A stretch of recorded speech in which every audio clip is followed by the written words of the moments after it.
Hello, and welcome to today's Pedestrian and Bicycle Information Center Designing for Pedestrian Safety webinar series. Today is the first webinar of this 8-part series. Today's webinar is entitled Introduction to Pedestrian Safety Design and Planning Principles with Craig Allred, Federal Highway Administration Resource Center Technical Specialist, and Michael Ronkin, owner of Designing Streets for People. My name is Davian Anderson, and I am the PBIC Communications Coordinator. I will be facilitating today's webinar. Before we get started with today's webinar, I want to go over a few administrative details and the functionality of the webinar software. If for some reason your computer or web browser freezes during the webinar, please reload the website and log back into the program. You'll be able to rejoin the session. Please note that attendees will not be able to speak during the webinar. We do expect a large number of attendees on this call, so by muting your audio, it helps us to cut down on confusion and background noise. As an attendee, you have a control box in the upper right corner of your screen that collapses and expands by clicking the double arrows. Though you won't be able to speak, you will have the ability to ask questions by entering them in the question box. If you have a problem during the webinar, you may enter it here. I'll monitor these questions and respond to you if I'm able. Questions pertaining to the presentation may be asked at any time in the question box, but will not be addressed until after the program, when we have built in about 20 minutes for a discussion period. Please feel free to ask those questions as we go along, and we'll get to them after the presentation.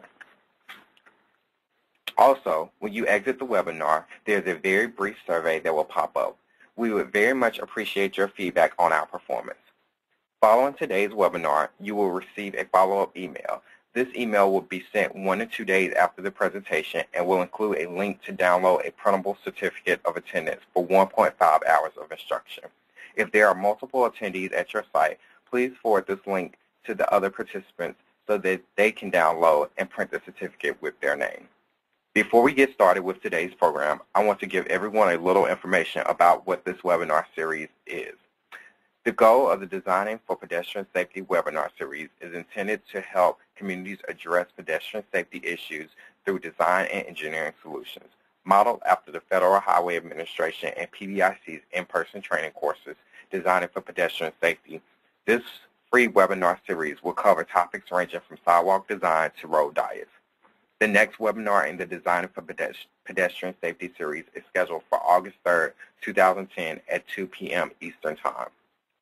This webinar is entitled Sidewalk Design and will be presented by Peter Ewing, Federal Highway Administration Resource Center Safety Engineer.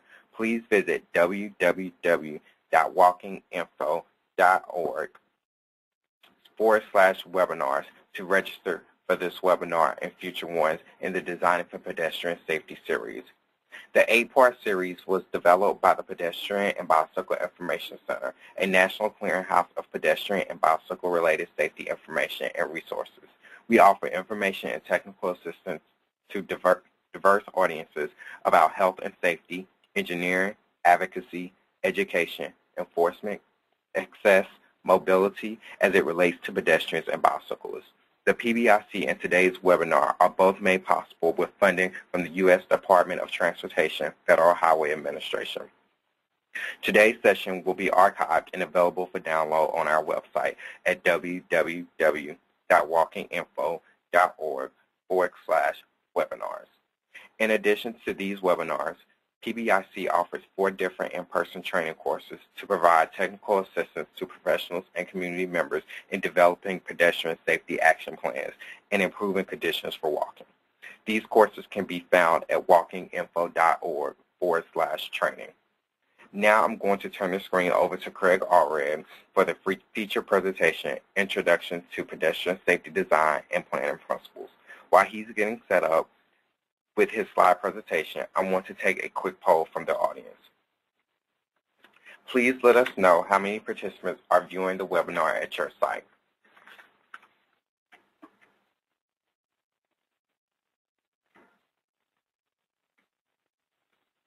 We're going to give everyone a few more moments to answer the poll question. Okay, thank you. Now I'd like to tell you a bit about our speaker. Craig Allred is a technical specialist at the Federal Highway Administration Resource Center on the Safety and Design team. He is part of a national team of specialists who deliver state-of-the-art training, provide technical assistance, promote market-ready technologies, and support technology deployment in the areas of road safety and geometric design. The team works closely with the Federal Highway Administration divisions to assist state departments of transportation, local road safety officials, and others in advancing practices related to intersection safety, roadside design, pedestrian safety, and context-sensitive solutions. Allred is a past chair and vice chair of the National Governors Highway Safety Association. He has presented and instructed at the national, state, and local levels in 42 states and U.S. territories. I'd like to welcome and thank Craig for his presentation today. We'll take questions at the end. Craig, could you please take it from here? Hi. So, the question I'd ask you is, why is it important to accommodate for pedestrian safety and accessibility? Well, this is one of those hard questions. The answer is right at the bottom. Because we're all pedestrians at one time or another. Pedestrians are vital to the economy. Even if you go into a mall, you're a pedestrian from the vehicle to the mall itself. Daily, we find ourselves pedestrians at 7 different type of situations. Also, we find that many people do not drive. Some by choice, some don't have that option. There's a lot of folks that are pedestrians by default. And some are not choices, most of the time it's not choices of their own.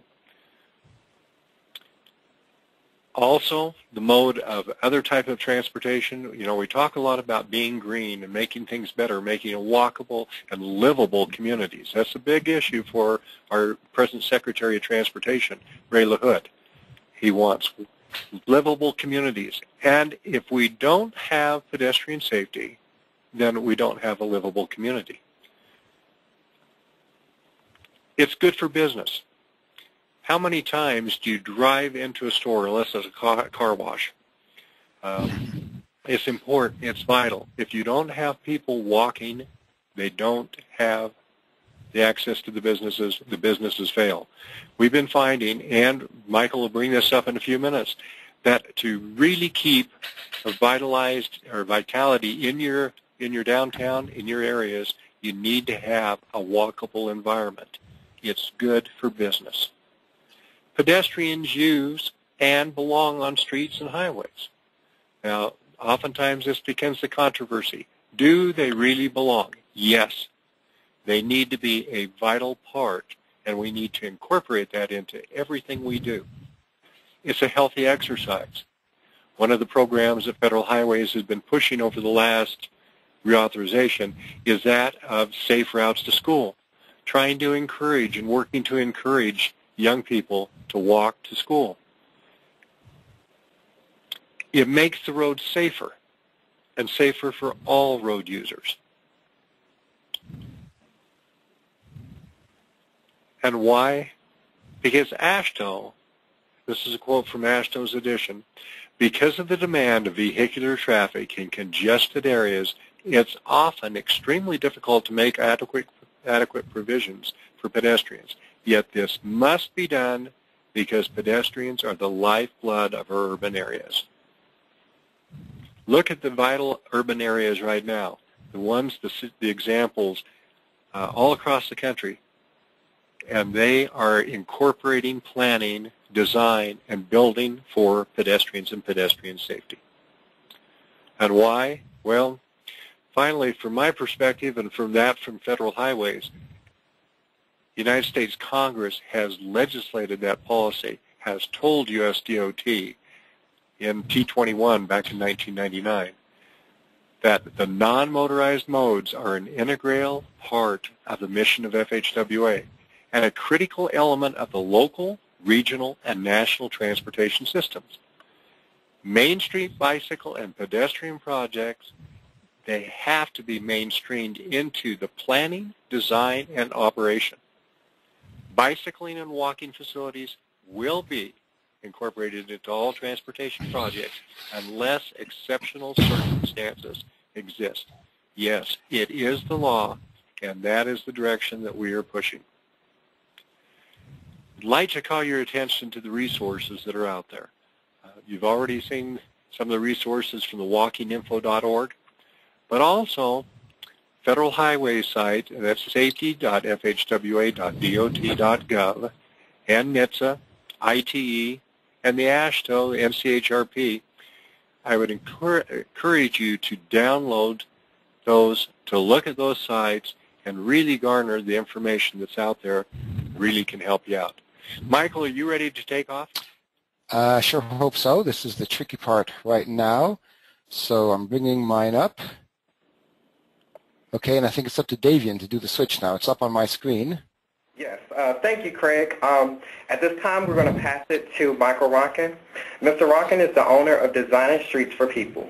Formerly, Michael Ronkin was the Bicycle and Pedestrian Program Manager for the Oregon DOT from 1989 to 2006. Mr. Ronkin is an expert in designing streets for pedestrians. He trains engineers and planners on the need to create streets built with people, not just cars in mind. He can help citizens and staff achieve the goals of safety, livable communities, and reaching consensus on critical design issues. Okay, show my screen. Okay, so does everyone see this full screen view? Kind of ready to go, Davian? Yes, you're good to go. Okay, great.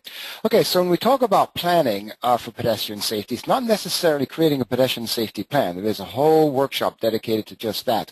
What we're going to look at in the next 45 minutes or so are what are the big picture. We're looking at about a 30,000 to 10,000 foot perspective of what we do in our communities that dramatically impacts pedestrian safety. If we don't do it well, it impacts it negatively. If we do it well, it has a positive impact on pedestrian safety. And those big picture issues are land use, street connectivity, access management, site design, a little bit more nebulous, just the general concept of level of service. We're going to present them in this order. There's no specific order from a planning perspective. They all blend in together. So let's look at land use.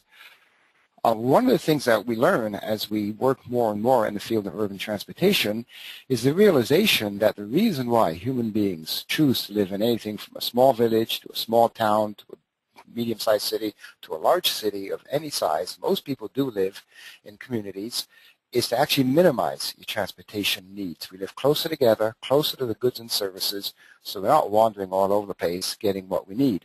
So in a way, the purpose of a city is actually to minimize transportation. And ironically, in the last 60 years or so, since World War II, we've done just the opposite. We've made it very easy for people to be very mobile in cars in our cities. We've designed roads like this, high speed, they take you long distances, and yet the irony is we actually spend more time in transportation than our grandparents and our great-grandparents did. There are some people who spend 1 hour and 45 minutes, even 2 hours a day, getting their needs accomplished driving around their urban areas, and that's because the changes in land use. We made things so far apart, the only choice is to use a car, and then it becomes a very sterile, barren environment for pedestrians. I won't pick on specific cities, but you should just know that this view here will come up over and over again. It is one of the deadliest streets in America. It records about 7 or 8 pedestrian fatalities a year on this street alone because it is so wide and so high speed, even though there are sidewalks. So let's look at the traditional type of planning and zoning that we've done for over 100 years. It's called Euclidean zoning, and that is we segregate land uses. This is something that probably made sense in the 19th century. Most people didn't want to live downwind from a rendering plant, for example, or a coal-fired plant. So it was really done for public health, hygiene reasons that land uses were segregated because there were a lot of polluting industries in urban areas. Well, most of those that have left our urban areas, there's no real reason to keep that segregation. So this image that you see on the right is a pretty classic example. This happens to be a real town, but you can see the area that's got a tight grid. That's more or less the city as it was from about 1850 to 1950. It had a compact downtown. It was mixed use. It was walkable. In the last 50 years, you can see how it's grown about 10 times in size. Everything is now segregated. Nearly all the residences are on one side. All the industrial is on the other side. That's the orange, ochre. The commercial is now sprawl up and down the highway that cuts through town, and the parks, of course, on the other side of town, too, in the cheap land. So you can see that for most people, it involves a fairly long trip, either up and down the highway or crossing the highway to get to their needs. One thing I want to point out in this very real example is this town had a population of about 12,000 up to World War II, and it's only 20,000 now. So it's not population growth that drives sprawl necessarily. It's more the fact that we've exploded our cities, everything is further apart, and everything is segregated. I do want to point out the school, too. From a safe house to school perspective, one of the biggest battles to be fought is the whole school siting requirement. There really is no need to have such large acreages. These large acreages kind of force school districts to buy very cheap land, usually far out of town. You can see on this slide here, you can see more or less what the square mile grid is, up to 6-7 miles from where people live. So it's pretty obvious that kids are going to be driven to school. So we're here to talk about solutions. So the next slide gives you some ideas, and I do apologize for lack of animation. I couldn't get rid of the old school, but you can compare it here. For example, allowing more small commercial centers in both the residential areas and in the industrial area, so people on their lunch break can run a few errands without having to go out onto the highway, and allowing some commercial in the residential areas. And you can see how we were able to shrink the size of the school, bring it back into a neighborhood where people live, by co-locating it next to a park. That way the park becomes where the kids do their exercise, their PE, the athletic fields. They can be side by side. Another reason you can shrink the size of the school is more kids walk or bike to school, fewer teachers drive, and this is a high school, maybe fewer students will drive, you don't need as much parking. If you look at a site for a school, the two biggest gobblers of land are the athletic fields and the parking. So if we can reduce the size of those, we can reduce the school site requirements, and then they can be placed in areas closer to neighborhoods, closer to where people live. So you can see already how land use dramatically impacts people's ability to walk to their destinations. That is definitely one of the top criteria when we look at what makes walkable communities. Mixed use is up there in the top 3. Here's an example right here. A lot of people call it new urbanism, neo-traditional development, TOD, transit-oriented design. They all kind of mean the same thing, and that is cluster businesses and common destinations in little nodes like this in residential areas. This happens to be in Madison, Wisconsin, on this arterial here. About every half mile is a little commercial node like this, so you can't conduct all your business in the neighborhood, but a good portion of it, and a lot of it can be done on foot. The next important factor is connectivity. When people have looked at what makes walkable communities, this always rises to the top along with mixed land use. Mixed land use means you can have destinations close by, but if it's separated by a fence, it doesn't help you. You need roads to get you there.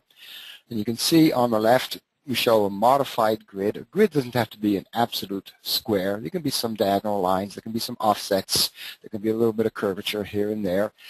But essentially, most of the streets should connect to each other, and this is a 1 mile square, connect more often to the arterial, often laid out on a 1 mile grid, than what you see on the right, the type of development pattern that we've seen a lot of in the last 50 or 60 years or so. That is, each developer builds his own little development. The streets do not connect to each other very well within the development, and they're only allowed one access point to the arterial street.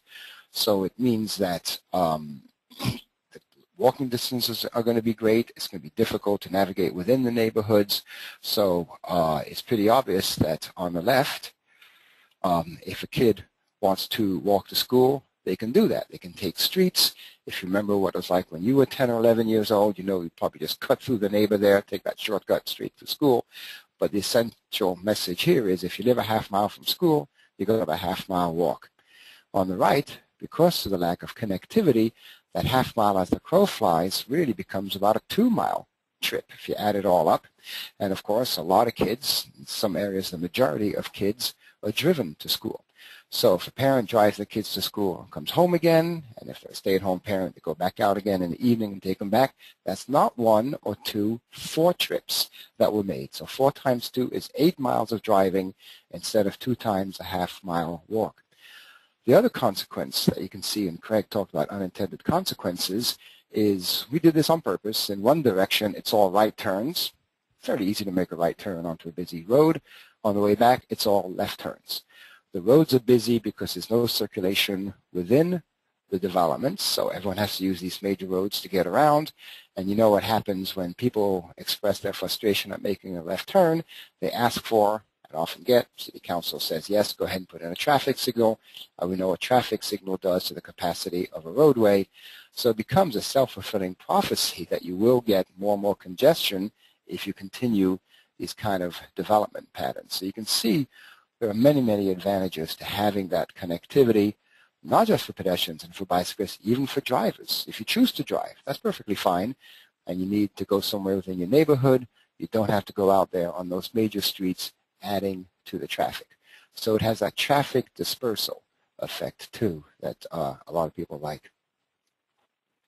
Now, the question is often asked, well, what about connecting up these cul-de-sacs with greenways? A lot of developments have been built. It's not going to be physically or sometimes politically feasible to extend the streets. So the answer is yes, of course, you can put in greenways.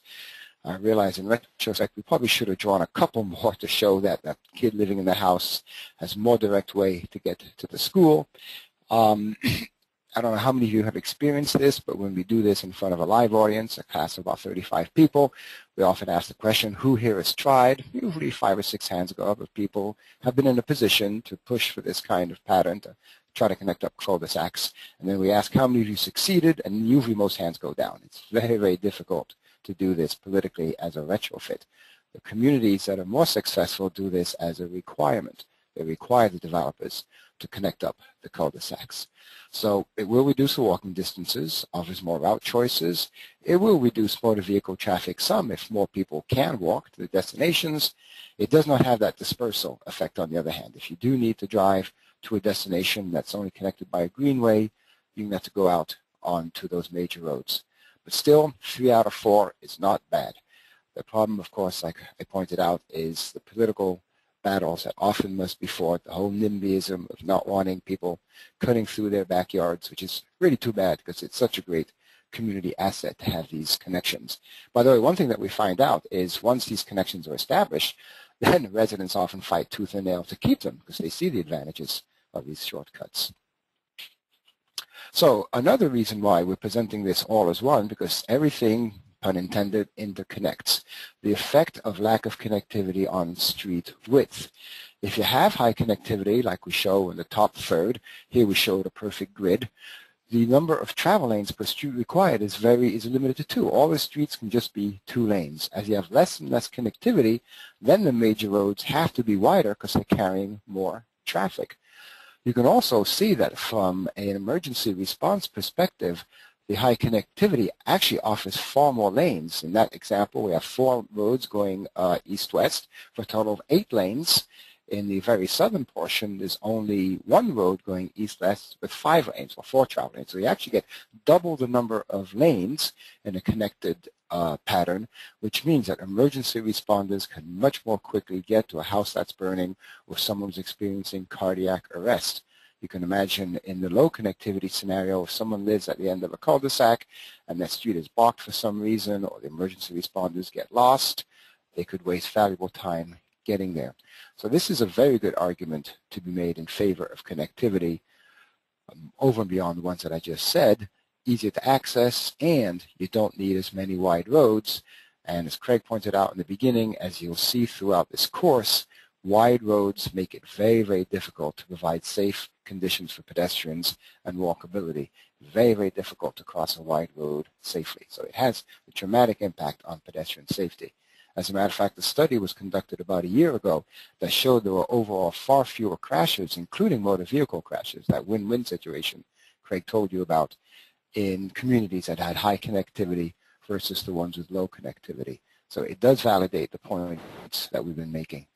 So this next slide illustrates it in a photo. This is actually a surface street. It is not a freeway. You can see it's got luminaires in the middle. It actually has sidewalks on the side.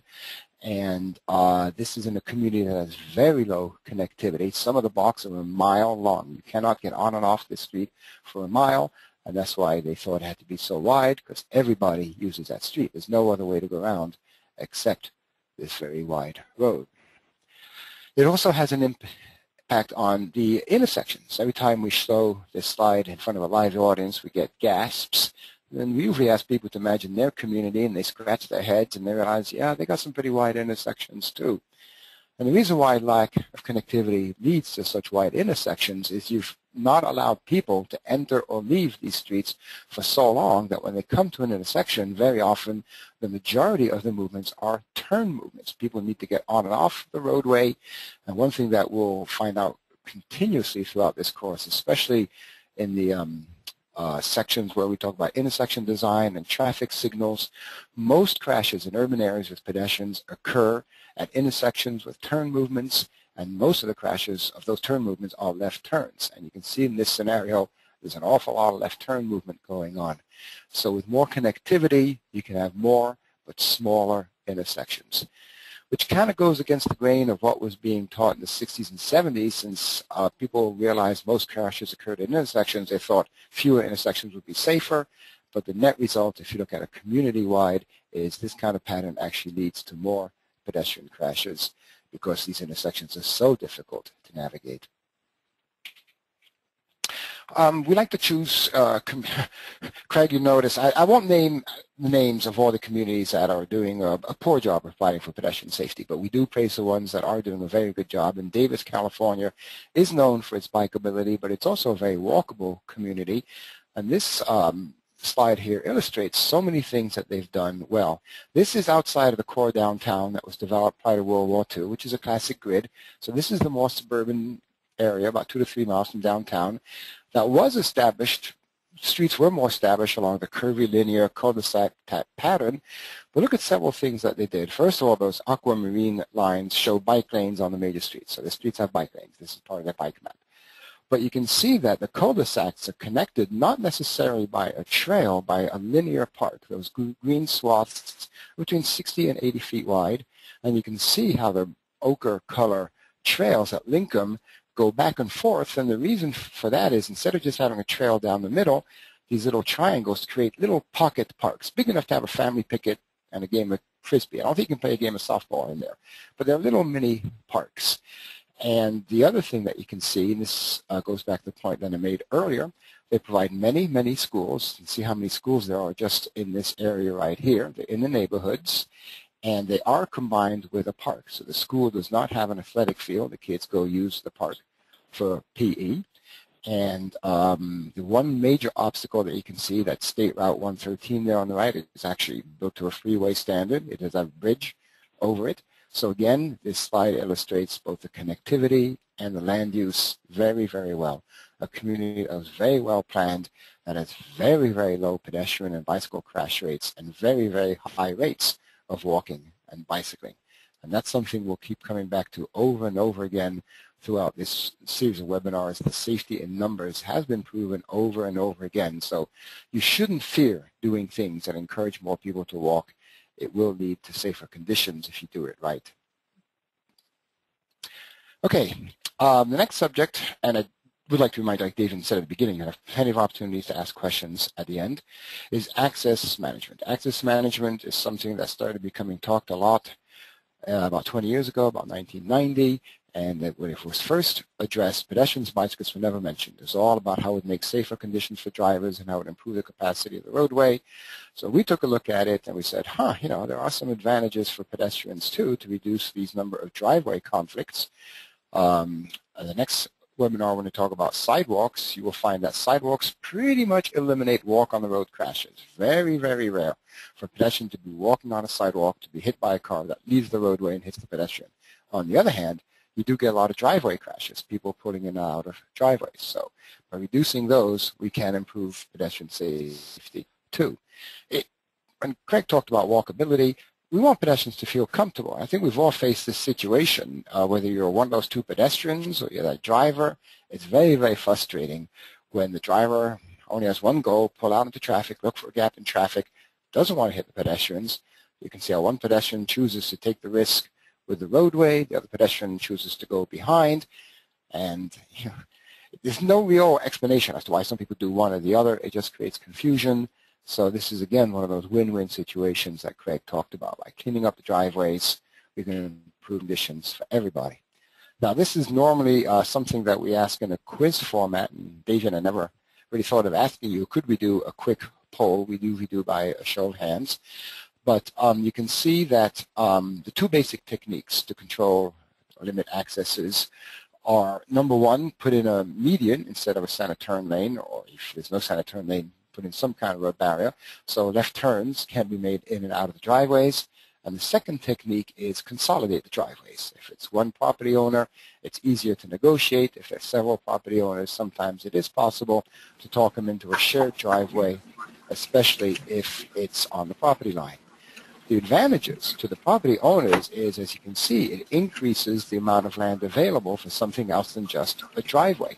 It could be more parking, it could be a building. It's very popular now to put like fast food and pharmacies on the corner lots. And if you've got driveways, you can't do that. So like Craig said, this is good for business too. So the question that we often ask is, which do you think reduces crashes the most? And since there is no way to give you feedback, most people answer reducing driveways. The real answer is the median, because the median eliminates left turns. And one thing we'll find out throughout this course, every time we talk about turning conflicts, left turn crashes dominate right turn crashes at about a ratio of 2 to 1. Chicago conducted a major survey of all its pedestrian crashes, and it found that 2 to 1 ratio for intersection turning movements, and the same thing at driveways. So it doesn't mean you don't try to consolidate driveways. It's just that of the two, from a safety perspective, that has the higher benefit.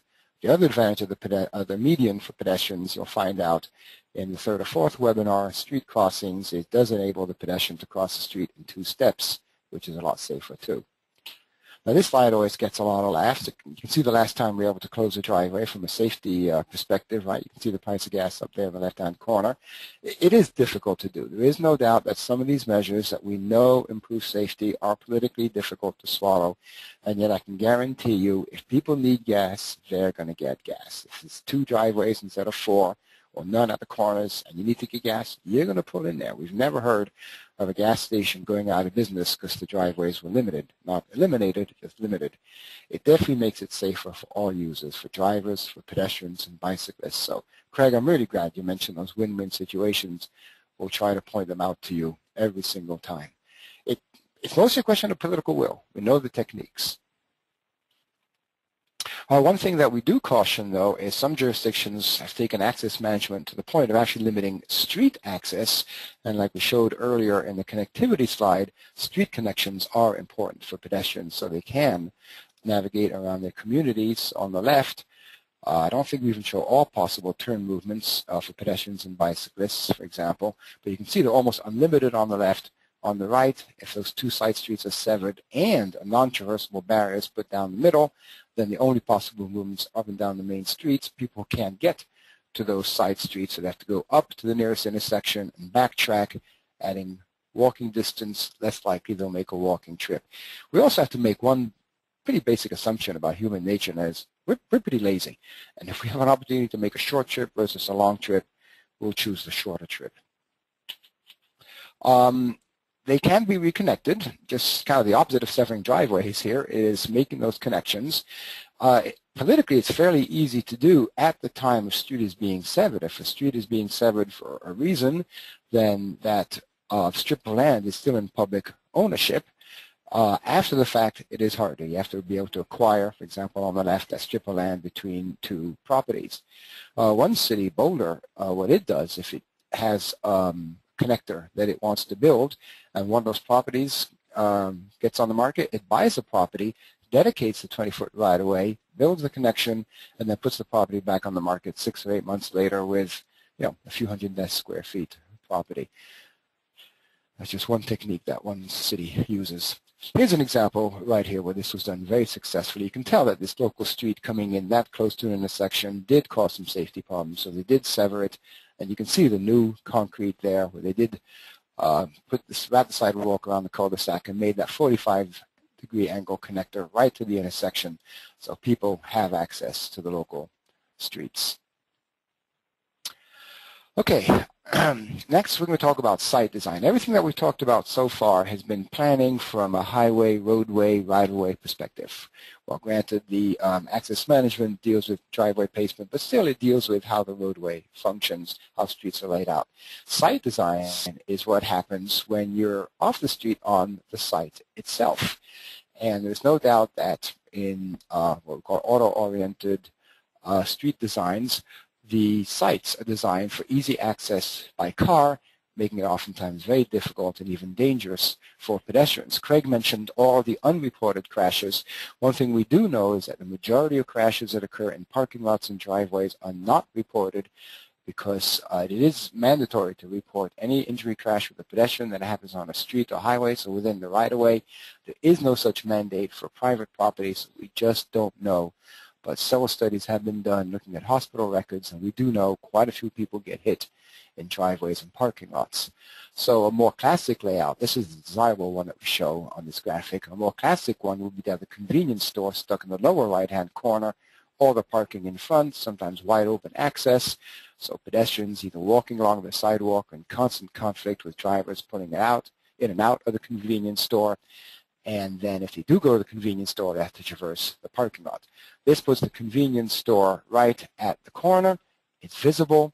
There is parking in the back and the sides. There's access for driveways. Deliveries can happen from behind. The one modification that has to be made for the property owner is there has to be two entrances. You want an entrance on the sidewalk for pedestrians, and you want an entrance on the back side for people who drive and get out of their cars. But it'd be crazy to be a business owner and not take advantage of this, knowing you're going to get more spontaneous walk-ins. And I'll give you a couple examples of that, of how that has happened. This is the traditional pattern that we've seen all over the country.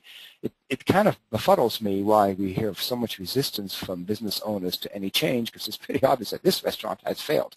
It's not lack of parking, right, that has caused this business to fail.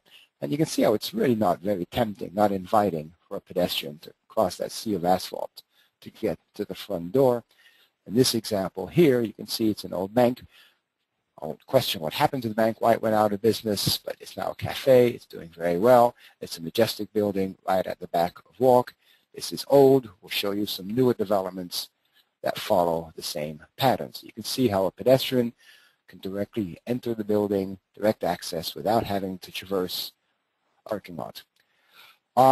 Just like I don't like to pick on cities that aren't doing well, I don't like to pick on particular fast food chains, but someone pointed out to me, you point your camera anywhere in this country and you'll probably get a McDonald's in the viewpoint. So the reason why I choose McDonald's is it will show you a good and a bad example of exactly the same franchise. You can see here that this was fairly recently put in. The concrete's about 2 or 3 years old. The access management person said you'll get only one driveway. But very often people who give access permits, that's the limit of their authority. They cannot do anything about what happens off the right-of-way on the property. And you can see in this case, if you are walking along that roadway and you want to enter McDonald's, you have to cross the drive-through to get to the front door. So you literally have to traverse moving, granted slow moving vehicles to get to the front door. This is the same chain. This is a McDonald's in a more progressive city that said, yes, you can open a restaurant here, but we want you to be at the back of Walk. If it's a corner lot, you must be in the corner. And the door, at least one door, must be situated in such a way that there's direct access from the sidewalk to the business. And sometimes the businesses kick and scream, no, it's not our blueprint, it's not our model, you're going to drive us out of business. That makes absolutely no sense whatsoever. They do their market research. They know so many people in this neighborhood want to buy hamburgers. If they open up a franchise, people are going to come. And anecdotally, people have reported anywhere between 10 to 30% better business with this layout because people are more likely to walk in. So very, very few businesses will really follow up on the threat of not coming to your community if you force them to do something different from their blueprint. Like I said, they've done their market research. They want your customers. Doesn't mean they don't have parking. Doesn't mean they don't have a drive-through. It's just one access for both the drive-through and the parking, and you can see, and it's separate from the access for the pedestrians. If you're walking on this street, you've got that driveway conflict. That's going to occur regardless, but it's separate, and then you move forward, and you may enter the business without having to deal with those cars anymore. Here's a pretty radical example right here of a gas station, for example. Most gas stations have a convenience store attached to them. That's actually where they make most of their profit.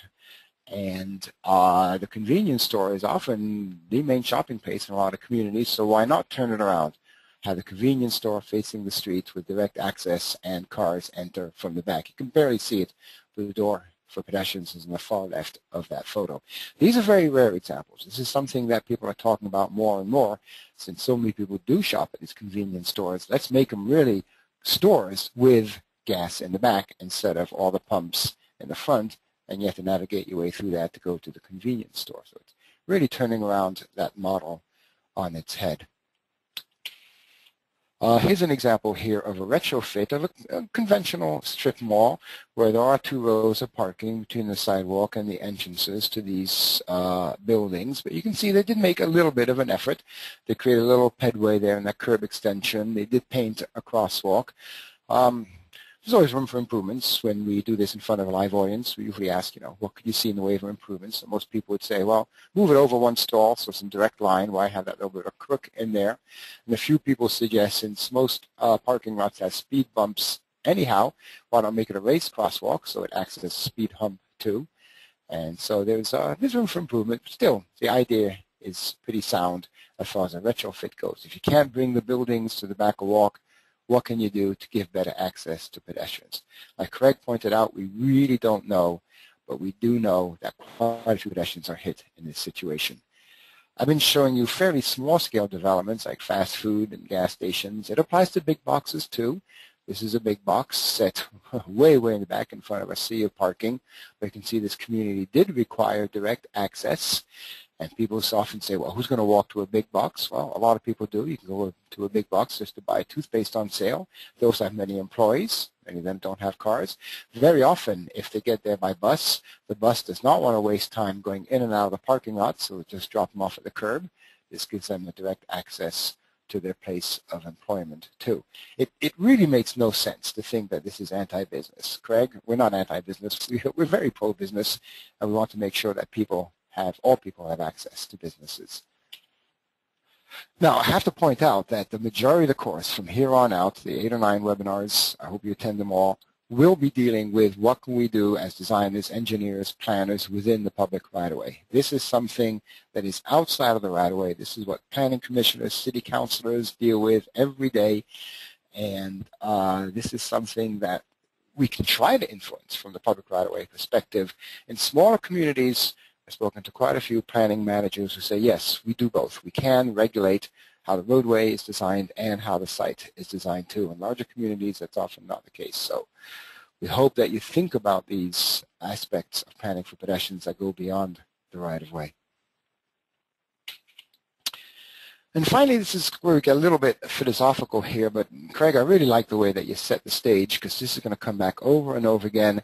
We are going to be looking at win-win situations, but we are going to ask you very often throughout the next 8 or 9 webinars to really rethink some accepted truths about streets that maybe not so true after all.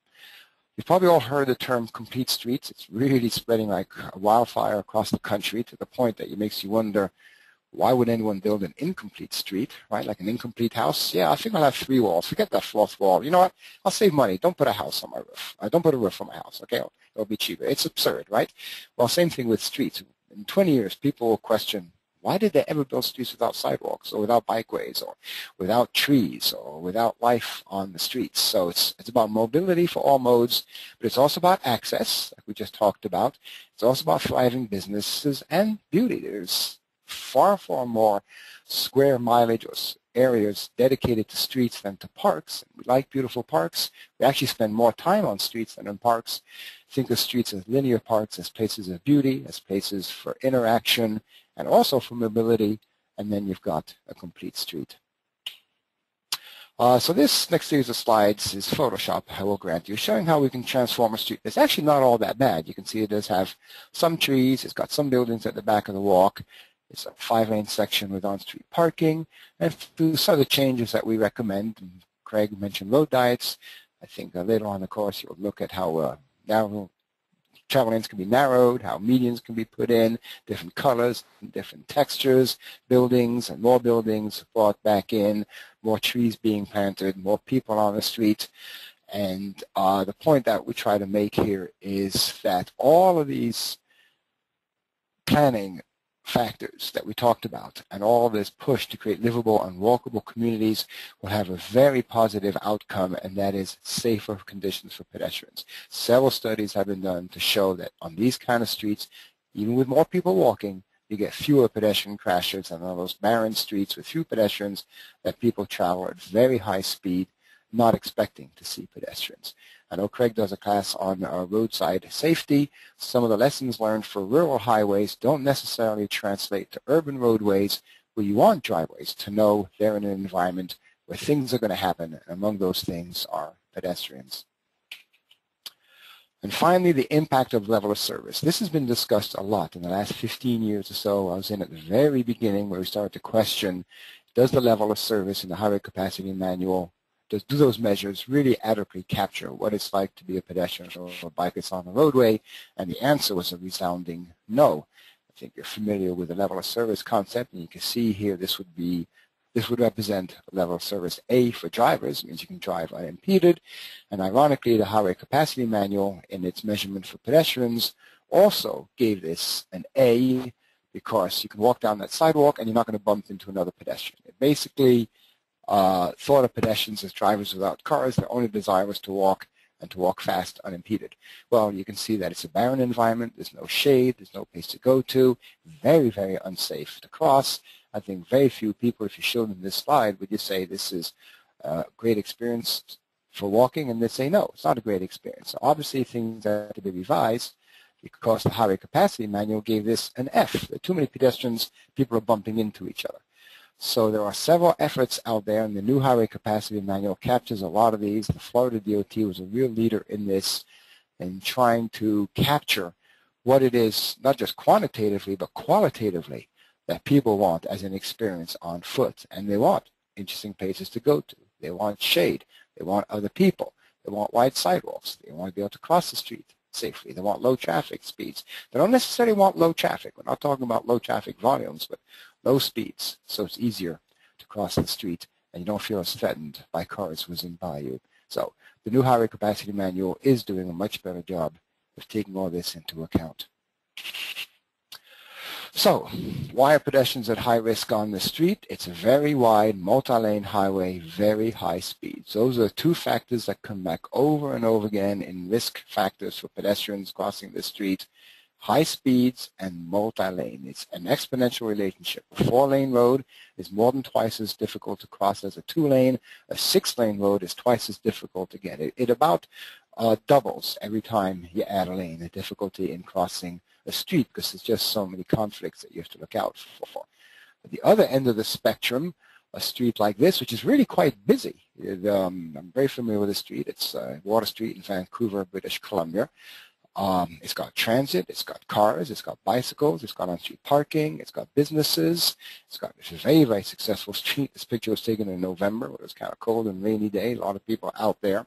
And you can see there's virtually no traffic engineering on the street. There's no stripes, there's no signs, there's no traffic lights. By bringing the speeds down, it's very easy to let people decide for themselves how to navigate. And this is a very, very safe environment for pedestrians because the speeds were brought down. So throughout the course, we'll be teaching you a lot of techniques through traffic engineering to make roads like these safer for pedestrians. If you can make your roads look more like this, most of those techniques are going to be moot. The core safety issue, like Craig pointed out, is crossing the street. It is true that we do encounter on rural highways quite a few walk-on-the-road crashes. But in urban areas, those are very rare. It tends to be almost 100% crossing crashes, either mid-block or at an intersection. And this is why we like to start off with this introduction, talking about land use and buildings at the back of the street, making walkable, lively communities, because it has been demonstrated over and over again that is a good way to reduce the risk factor for pedestrians because it makes drivers aware. The driver, that big 18-wheeler, 2 trailers, that's actually more than 18 wheels, isn't it? He's going very slowly through this town, and he knows there's going to be pedestrians, and he's ready to brake and let them cross the street. I've actually observed this crosswalk over a period of time. I've come to the conclusion it's about 100% compliance. Every time a pedestrian starts crossing the street, traffic stops because they go through this town at about 18 miles an hour.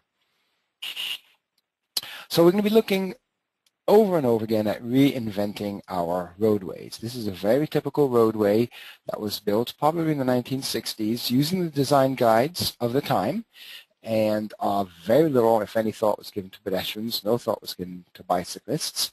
And this, I happen to be familiar with this road. It is a road that has a very high crash experience for all modes, including drivers, but also very high pedestrian crash rates. And you can see that it's not a pleasant place to be a pedestrian.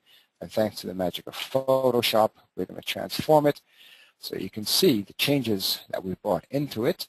We of course, added a treed median. We added boulevard or planter strips on each side with trees also. We made the sidewalks continuous. We did limit the accesses we talked about. We put in utilities underground. Usually we chop trees to make them into power poles. This time we did the opposite. We took the power poles and turned them back into trees. Don't ask a botanist how you can do that. I'm sure it's possible. And we put in a center turn lane on at the intersections, and we added bike lanes. And what's interesting about this transformation, I'll go back to the before and to the after, we did it without acquiring any right-of-way. I think there's not a single engineering solution that's going to be proposed over the next few weeks that's going to require you to go out and seek more right-of-way. We finish up with road diets, but maybe, Craig, we should actually start with that in the future so people can understand that most of the solutions that we propose fit within the right-of-way. It's just a question of reallocating space. And in this case, we shaved about a foot and a half off each travel lane, and we're able to create that much space to add in the bike lanes, the planter strip, the wider sidewalks, by reducing the lanes to about 10.5 feet or so. So, to recap, Craig did a very good job of explaining why it is so important to do so. And we talked about how the street environment, so land use and site design and buildings and trees, and just people, makes drivers more aware of the environment. Craig gave you quite a few resources. They went through very, very fast. We can definitely go to the website and download all these documents. The PBIC has an absolute wealth of research. And we talked about the major planning factors that influence pedestrian safety. That's land use, street connectivity, access management, site design, and rethinking our level of service. So David came in, wow, just about an hour. So we have a full half hour now for questions. And I haven't seen them come in. And so, David, we're going to trust you to bunt them to either Craig or me. Is that correct? Yes, that's correct. Okay. Thank you, Michael. Now we have some time for questions. Please enter your questions into the box on your screen. Again, if we run out of time for your question, we'll attempt to answer it and get back to you after the program. All right, and I'm going to go through our first set of questions. It looks like the first question we have is related to slides 1 through 20. Someone is interested in which city was featured in slide 1 through 20. And I think Craig handled those slides. I think what you're going to see throughout these presentations is you're going to see a combination of several cities. Trying to get back to those cities. Well, they're all over. Why? I took most of those photos. Wow, there's Minneapolis, there's Madison, there's Portland, there's another one, there's Maine, there's, boy, yeah, really all over. We do try to sprinkle slides from pretty much all over the country. Any specific one? I don't think so. I think they were just, I think they thought that they may have all been from the same city. Oh, so no. yeah, they were from different cities. Okay. All four corners of the country and the center. A lot of times you'll see good examples and then some examples that could be enhanced or improved in cities. So try to take a smattering of all. Right. Well, actually, Craig, one thing that we're doing new, and that is we've been doing this course about 5 years now, and some of the first ones that we've done where you go out and do a field exercise and actually ask them to imagine how a street can be improved, they've actually made the changes. They've actually built them. So we have before and after pictures of locations. We've gone in with one of these workshops, and they went ahead and built what was recommended by the attendees for that site, and that's very, very rewarding. I think we're up to a half dozen now with those improvements. All right. Our next question asks, have there been any observations made about putting in pedestrian crosswalks at intersections that have high medium levels of traffic, level C or higher? And they go on to say that they've seen a little pullback from not allowing crosswalks in areas, per se, where bus stops are located. I'll take it. We have a whole module on crossings. I don't know, Davian, if you have the agenda, but it's probably the 4th or 5th one. And we recommend just the opposite. The more busy it is, the more you need a crosswalk, especially where there's bus stops. There's been a big study done on crosswalks, and the conclusion is you don't want to just paint a crosswalk where there's high traffic volumes. There's all kinds of other measures that should be taken. But we strongly recommend that at bus stops, a way to cross the street is provided. Okay. That's, yeah. In the road safety audit, in the road safety audit program or road safety assessments, what we're finding a lot of times is that transit has been kind of left to the side way too often. And going back to the win-win type of a situation, we're seeing how we need to accommodate for the pedestrians. And one of the follow-up sessions will actually talk about transit and how transit enters in. But too often, we have a bus stop on one side of a mid-block that may be a mile long, so it's a half mile to go down, cross at a light, come back to a transfer station. It's actually encouraging people to locations of where some of the stops are to cross where they shouldn't. Pedestrians are tough to deal with. About the only way I know to prevent a pedestrian from crossing a road is to put a moat out there with alligators. What we need to be looking at is we need to be looking at what are the generators, what are the pedestrian generators, and these are some of the things that we'll be following up on subsequent webinars. Why are they crossing where they are? And that's what we ought to be looking at. Is there a need? Where can we consolidate that? And where can we make it best for the pedestrians to cross safely, but also enable the drivers to keep moving? Okay. Our next question asks, they start off by saying that most of the slides show street bike lanes. Are European-style cycle tracks safer? Oh, boy, that's a big can of worms. That could be a half-hour discussion. I think I'd rather just limit the questions to pedestrians. I'll just answer that by saying that cycle tracks are being built in this country, and the issue with cycle tracks, if people are not familiar with that term, it's a bike lane that's actually separated from the roadway, either behind parking or behind a curb, is looking at the turn movements at intersections. It can be done. It can be made safer, no doubt, that by restricting the turns. And the ones that have been very successful in New York City on 8th and 9th Avenue, cars cannot turn into the bike lane when bicyclists are proceeding through the intersection. So to make those kind of cycle tracks work, you can do it, but you have to be willing to take some pretty tough measures at intersections and not allow vehicles to turn when bicyclists are proceeding. Okay. Our next question asks, do you have any suggestions for how to manage storm runoff inlets during road diet projects? Craig, I'm laughing because all these questions are anticipating. This is good news, Davey. That means people are going to come back to the other ones, right? Do you want to take this one first, Craig? The kind of general question. Well, we actually show a couple of different types of treatments that you can implement. Drainage is a big issue in a lot of the areas of the country. Out in Utah, where I lived, it wasn't as big a deal, but there are some different types of treatments that we will be showing in the geometrics of the roadway and even in the road diet itself. But I think the point that I made earlier is none of our solutions require additional width. Actually, sometimes they shrink the width.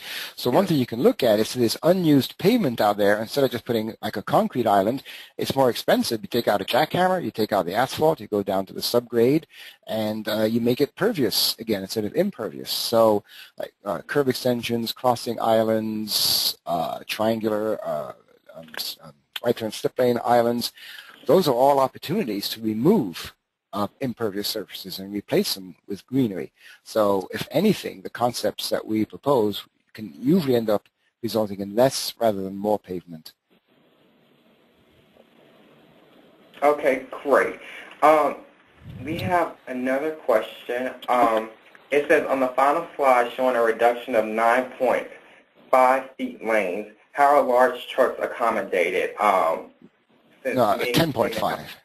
Yeah, those are 10.5. We measured this, that 10.5, right. And most city traffic engineers do acknowledge that 11 is definitely, actually the AASHTO guide, the Green Book, actually recommends 11-foot lanes for urban areas, and the latest study that has been done concludes that even 10-foot lanes, there's no difference in safety between 10 and 11 and 12-foot travel lanes. So a lot of people are saying, might as well go with the narrower lanes. So those are 10.5 feet, not 9.5. Okay. The next question asks, how does narrowing a travel lane to accommodate a bike lane affect the safety of the roadway? Well, I think same question. Overall, neutral or positive. If you look at just the travel lane width, the effect is neutral. So it's not negative, it's not positive. But if you look at the fact that you freed up space for something else, like a median, if you look at the before and after on those two, the median has a 40% crash reduction factor. So if you can reduce elements of the roadway that are just being used for travel and add in features that have a true safety benefit, like a median or an island or separated sidewalk, then the overall gain is positive for safety. Okay, and going on to our next question. Craig, do you have anything to add to that? That's kind of more your bailiwick, actually. No, I think you brought up some good points, Michael. You know, one of the safety technologies that we're promoting in the 9 proven countermeasures for safety in federal highways is the refuge island for the pedestrians. Mm-hmm. And anytime you're able to provide that, you're able to provide a better flow of traffic for the drivers, but also a safe haven for the pedestrians. And so again, that's one of those things where it's a win-win. One of the other things as far as lane width goes, one of the issues or one of the big challenges across the country is speed and speed management. Mm-hmm. And keeping the speeds at a reasonable type of a speed, not only for the safety of the pedestrians, but also the driving and motoring public and all modes of transportation. And if we're designing wider lanes, it is giving an indicator that higher speeds are okay. Where you design for the type of speeds you're trying to go, that's where we need to be headed. Another way of looking at it, Craig, is don't just ask what are we giving up, but what are we gaining? And you made some really good points. We pointed about 5 or 6 things that you really gain from a safety perspective. Okay. Our next question asks, do you have any suggestions on implementing complete streets in northern climates and the success or results of this? Yeah, I'll take that one. We always get that question, and most of the good examples in North America and Europe started in the north. When you go north-south in North America, I should say, so include Canada and Mexico, and you go north-south in Western Europe, so you start in Finland, and you make all your way down to Spain and Italy, there's absolutely no doubt that traffic safety is actually greater in the northern parts. There are fewer crashes in Canada than the United States, and I think it's pretty well known that fewer crashes in the United States and Mexico. And the same thing occurs in Europe as you go from north to south. There were more crashes as you head further south. And the northern climates with all the snow and the ice have done far more of these measures, putting out medians, putting out islands, putting out obstacles in the roadway. I live in Switzerland now. A very popular thing to do is to introduce chicanes, making people go from left to right in the roadway, like every 200 or 300 feet or so. The center line shifts about 5 or 6 feet, say. And trust me, it snows in Switzerland. And so they're seeing dramatic improvements in safety by introducing objects in the roadway, making drivers more aware. And the question asked, of course, is what about maintenance? Yes, it does require more maintenance. So, Craig, when we talk about win-win, it doesn't mean no cost, right, Craig? Exactly. I'm not going to say this is all free. It's just that the gains are so great that it's worth it to go the extra mile, provide these features, knowing, yep, if you're in a northern climate, you're going to have to plow around them. You want to add to that? Because that's something you deal with a lot too in your courses, right, Craig? Yes. You know, one of the things oftentimes we find people saying, well, we really can't implement this type of an idea because we have to keep capacity running. What I would say to you is I'd counter on that and say, what happens to your capacity when you have a crash? Mm-hmm. And so by preventing these and being able to go after the type of implementation of countermeasures that that really can benefit the driver and the pedestrian, and there's a lot of those that can. We can keep the roads moving.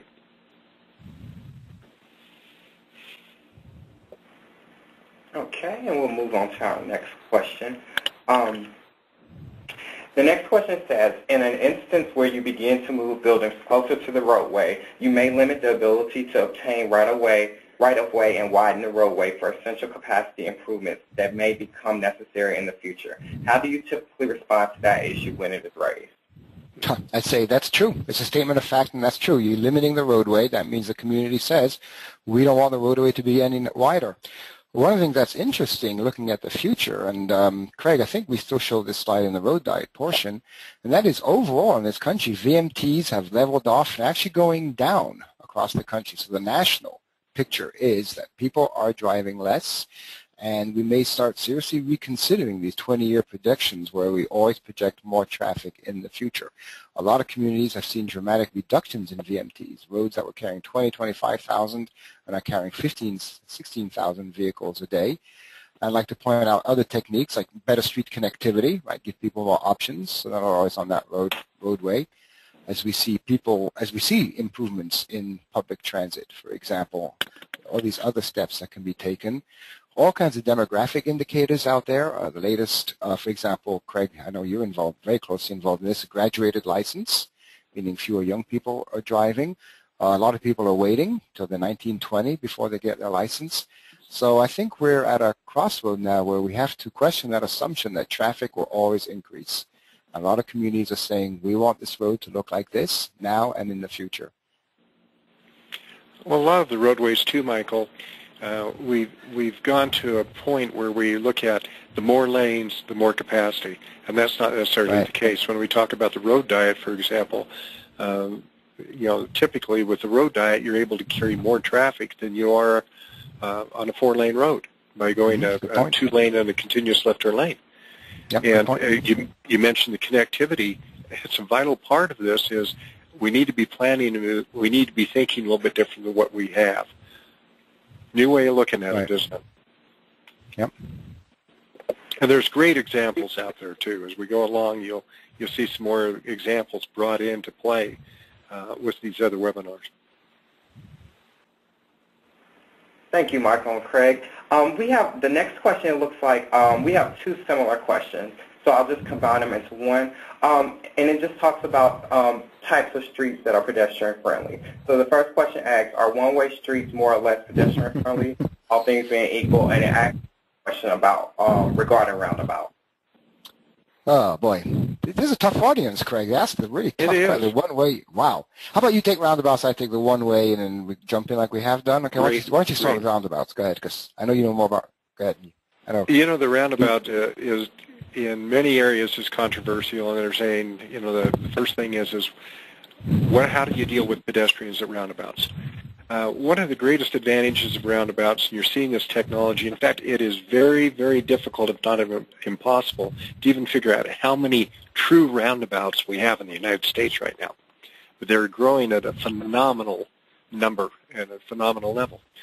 The true roundabout, not the traffic rotaries or circles, not the calming circles, actually slow traffic down, slow the vehicles down, which is great or very beneficial not only for the driver, but especially for the pedestrians. When we talk about geometry and geometrics with safety with pedestrians, by slowing down the drivers, pedestrians have a much better chance of being able to make it across safely and being able to cross.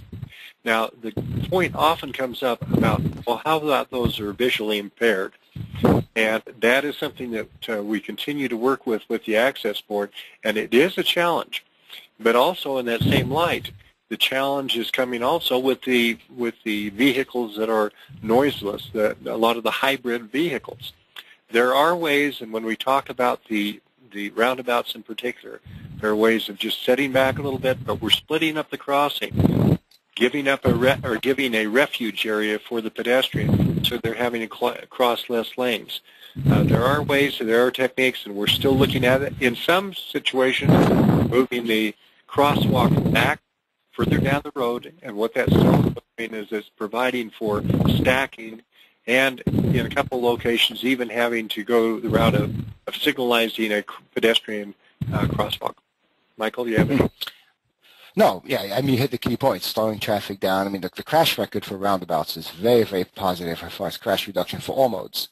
No doubt about that. But, Davian, are we hurting our chances of people attending the future webinars by answering all these questions now? Because we have a whole module on roundabouts.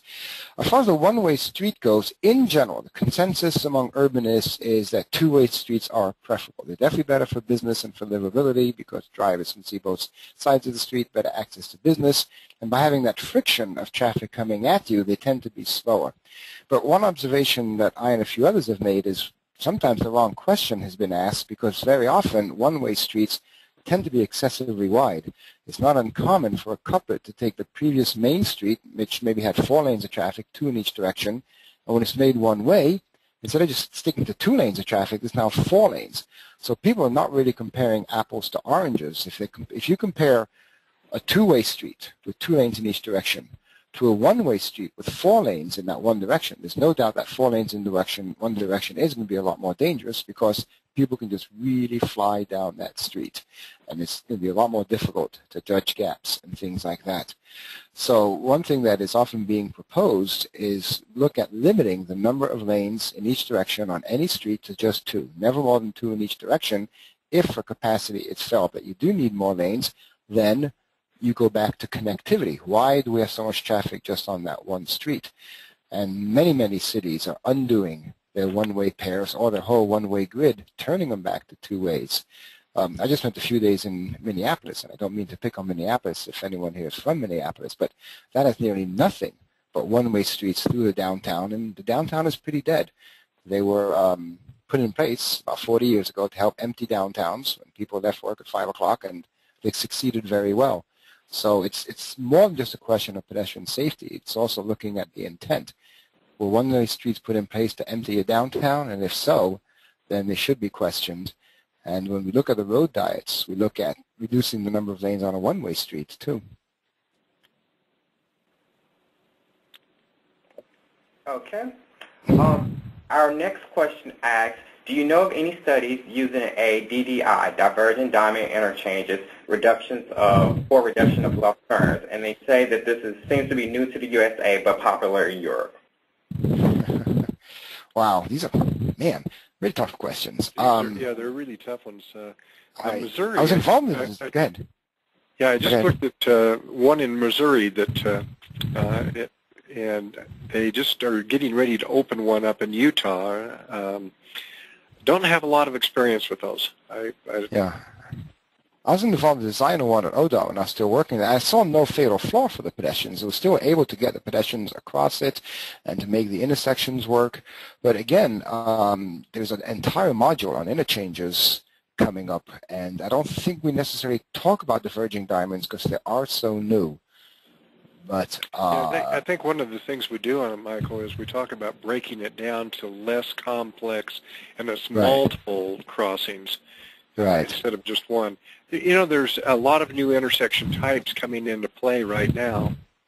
Europe has led us in a lot of ways, but there's the diverging diamond, and there's several others that we're going to be seeing over the next few years, and those are ones that we continue to look at. How are we implementing pedestrian and safety for pedestrians?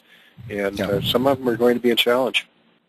Yeah, I think you make a good point, Craig, and that is if a new type of interchange comes on board, it sometimes is very daunting, and then you look at the principles that we talk about, like you said, Craig, break it up into small, discrete steps. Never have the pedestrian cross it like 3 lanes or 4 lanes all at once. Introduce these islands. It may take a little bit longer for the pedestrian to cross, but they can do so more safely. I'd rather take a small chance 3 times, like cross 2 lanes 3 times, than 6 lanes all at once, even though the may be slower. Your one-way road, when you're talking about the one-way road, too, it's very difficult to put any type of a median a refuge on a one-way road. And one of the advantages we see, and we show that, and we'll show that later on the webinar, is you can actually help keep capacity up and cut down the amount of time you have to have for if the traffic is stopped by breaking it up and doing some of the new techniques on some of the crossings. Right. So yeah, please sit in on the webinar where we talk about interchange and ask your question then. I can't remember who's doing that one, but they're both very, very knowledgeable on interchanges. Okay. Our next question is there a speed versus lane width relationship? Craig, you hinted that one. Why don't you start that one? That is an interesting one. Right. Back to the photograph, if you can think back at the photograph of the truck, and it was the combination unit that was coming into an area where there were pedestrians.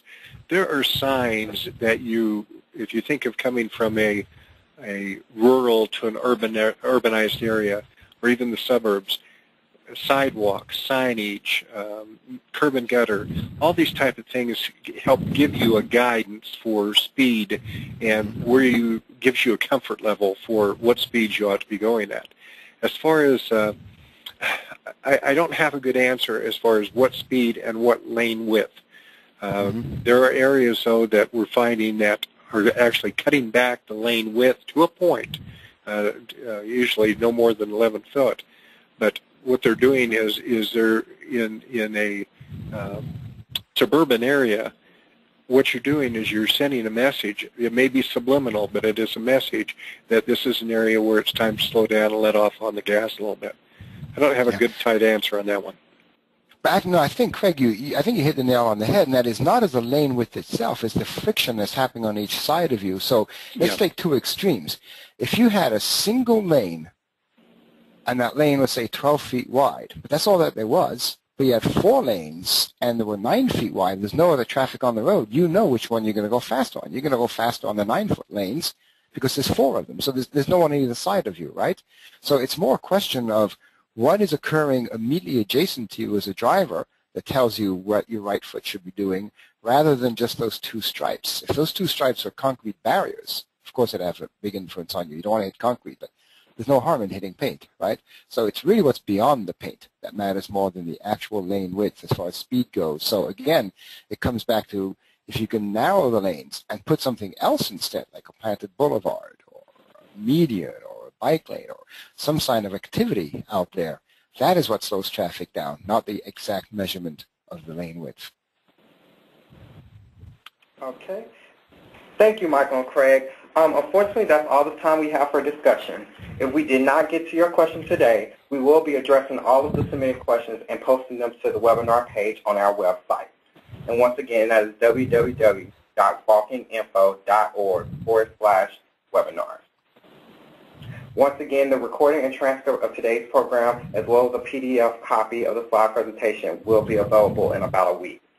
Finally, I want to remind you that there will be a very brief survey that will appear once the webinar has ended.